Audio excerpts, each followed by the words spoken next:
Welcome to my class, student. It's English grammar. We are doing the chapter pronoun, and this is session 3. In this particular session, we are knowing reflexive pronoun. What are the reflexive pronouns? Self and selves. You must have done this in the session 1. So here we are doing this in detail.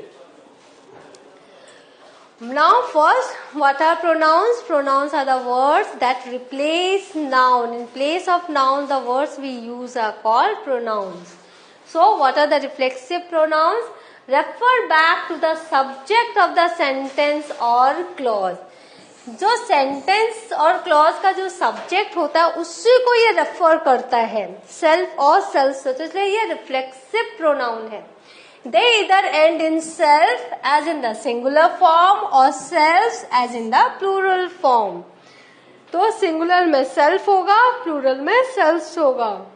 These are preceded by the adverb. ये adverb से precede होगा, adjective से, pronoun से, noun से, जिसको कि ये refer करते हैं. तो यहाँ पर देखो, the dog bit itself, right? तो यहाँ पर आप देख रहे हो, these are preceded by the pronoun or noun to which they refer. तो यहाँ dog noun है, इसको ये refer कर रहे हैं, तो dog के लिए हम क्या करते हैं, animal के लिए it लगाते हैं, तो itself. We use a reflexive pronoun as a direct object when the object is the same as the subject of the verb. हम क्या करते हैं, रिफ्लेक्सिव प्रोनाउन को as a direct object use करते हैं जो कि सेम हो जैसे कि subject of the verb. Be careful with that knife, you might cut yourself. यहाँ पे आप देखो, यू माइट कट योरसेल्फ. हमने क्या बोला, B careful with that knife, you might cut yourself. तो यहाँ पर as a direct object when the object is the same as the subject of the verb. तो हमने यहाँ पर cut yourself, तो तुम खुद को काट सकते हो. तो इस तरह से हमने ये sentence लिखा. Some verbs change their meaning slightly when they have a reflexive pronouns as direct object. जब हम direct object में करते हैं तो कोई जो verb है वो अपने meaning को change कर लेते हैं. जैसे I wish the children would behave themselves, right? Children है तो हमने themselves लिखा, तो हम लोग क्या लिख सकते हैं, I wish the children would behave well. तो यहाँ पर themselves नहीं करके हम इसको हटा सकते हैं, I wish the children would behave well. और अगर हमको reflexive pronoun लाना है तो हम लिखेंगे I wish the children would behave themselves. Now we do not use a reflexive pronouns after verbs which describe things, people, right? Usually do for themselves such as wash, shave and dress.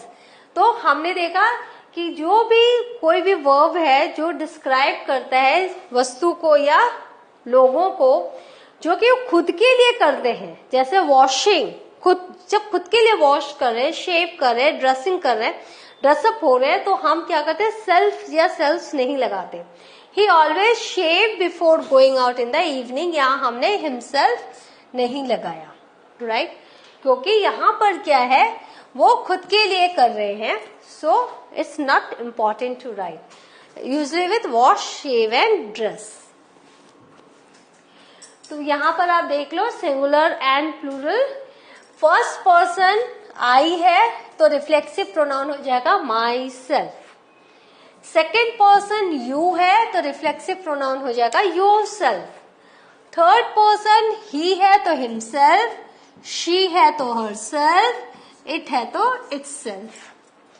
First person plural में we है तो our सेल्फ्स. यहाँ पर देख लो spelling change हो गई है, VES. Second person you plural में है तो योरसेल्व्स. थर्ड पर्सन दे है तो themselves. तो इस तरह से ये चार्ट अगर आप याद रखते हो तो कभी भी आप गलती नहीं करोगे. We only use reflexives with these verbs for emphasis. कोई जो रिफ्लेक्सिव्स होते हैं हम लोग इन पर्टिकुलर एम्फेसाइज करने के लिए हम यूज करते हैं he dressed himself in spite of his injury. उसने खुद से अपने आप को ड्रेसअप किया हालांकि वो इंज्योर्ड है, इन spite of his injuries. As indirect object, when the indirect object is the same as the subject of the verb, we have brought ourselves something to eat.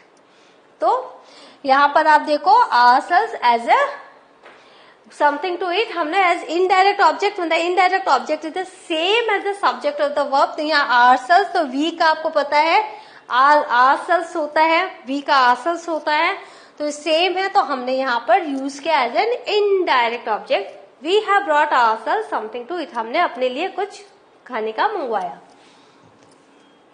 As the object of the preposition when the object refers to the subject of the clause, जब हम वो object को clause के subject के रूप में refer करते हैं तो हम इसको यूज करते हैं। They had to cook for themselves, he was feeling very sorry for himself. For preposition, for preposition. Now with the preposition by, when we want to show that someone did something alone and or without any help, तो हम लोग by के लिए by use करते हैं जब कुछ हम अलग अकेले करते हैं, खुद से करते हैं। He lived by himself in an enormous house, तो वो अकेले रहता है, alone, वो बड़े से घर में, तो he lived by himself.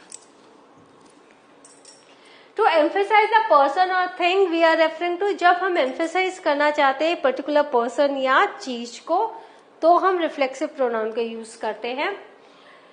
Candle itself is quite a small town, हमने कैंडल एक स्पेस है, उस प्लेस है, उसको हमने emphasize किया तो itself। Especially if we are talking about someone very famous, जब हम लोग बहुत फेमस किसी के बारे में बात करते हैं तो भी हम रिफ्लेक्सिव प्रोनाउन यूज करते हैं। Arijit Singh himself sang the final song, तो यहाँ पर अरिजीत सिंह आपको पता है बहुत नामी है, तो Arijit Singh himself sang the final song. We often put the reflexive pronoun at the end of the clause when we are using it for emphasis, तो कभी कभी हम एम्फेसिस डालने के लिए, उसको एम्फेसाइज करने के लिए हम लोग एंड में भी लगाते हैं। तो I bake the bread myself, तो एंड ऑफ द क्लॉज हम इसको यूज करते हैं। अब हम एक्सरसाइज कर लेंगे। I did not want to believe it and then I saw the UFO। अब आपको पता है यहाँ आई है, तो आई है तो क्या होगा आपको पता है, ये माई सेल्फ, आई के साथ माई सेल्फ। इसी तरीके से आपको एग्जाम में भी थोड़ी सी अलर्टनेस अगर आप रखते हो, माइंड अलर्टनेस रखते हो, तो आप बिल्कुल भी गलती नहीं करोगे, क्योंकि ग्रामर में पूरे मार्क्स मिलते हैं, कोई भी कट नहीं होता। लिटरेचर में भले ही आपके मार्क्स थोड़े कम हो जाए, लेकिन ग्रामर में पूरे मार्क्स मिलते हैं। तो आई के साथ माई सेल्फ आपको पता है, तो यह my self. The girl looked eight, अब आपको पता है ये गर्ल जो है वो शी है, राइट। शी के साथ क्या आएगा, हर सेल्फ, तो एट हर सेल्फ। और it's very important to read the instructions given above. अगर आप इंस्ट्रक्शंस अच्छे से पढ़ोगे तो आपको पता है कि आपको क्या करना है। The girl looked at herself in the mirror. Freddy, you will have to do your homework. अब यहाँ पे देखो यू, तो यू के साथ क्या आएगा, और चूंकि फ्रेडी एक ही है, मतलब सिंगुलर है, तो यहाँ योर सेल्फ।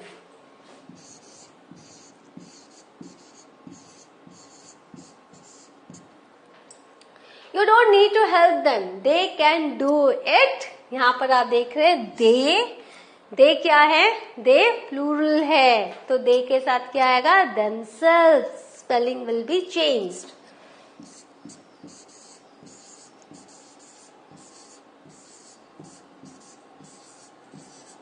राइट, तो इस तरीके से आपको करना है। आई इंट्रोड्यूस्ड, अगेन आई है, now you know what is this, this is my self. Boys, can you make your beds? Boys, तो yourselves, क्योंकि यहाँ पर you है तो यहाँ पर लेकिन ये आपके प्लूरल में है. She made, now she है तो herself, she made herself a pullover. What happens when a fighting fish sees, यहाँ पे देखो fighting fish है तो ये एनिमल है तो इसके लिए क्या हम यूज करते हैं? इट. तो इट का हम क्या करेंगे? itself.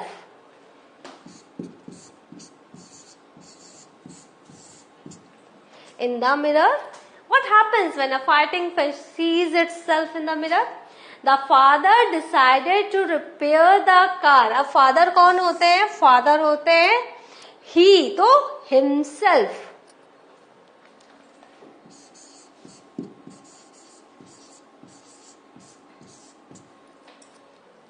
We can move the table. We कौन है?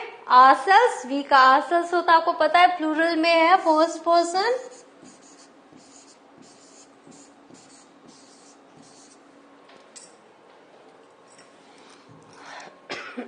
अब आंसर भी चेक कर लेते हैं. I didn't want to believe it and then I saw the UFO myself. The girl looked at herself in the mirror. Freddie, you will have to do your homework yourself. You don't need to help them. They can do it themselves. I introduced myself to my new neighbor. Boys, can you make your beds yourselves? She made herself a pullover. What happens when a fighting fish sees itself in the mirror? The father decided to repair the car himself. We can move the table ourselves. So what have you learned today? We have learned reflexive pronoun. We have done it with the exercise also. So I think now you have an idea of where to use reflexive pronoun and what are its uses. Have a good revision of this. In the next session, I will be here with a new grammatical topic. Thank you.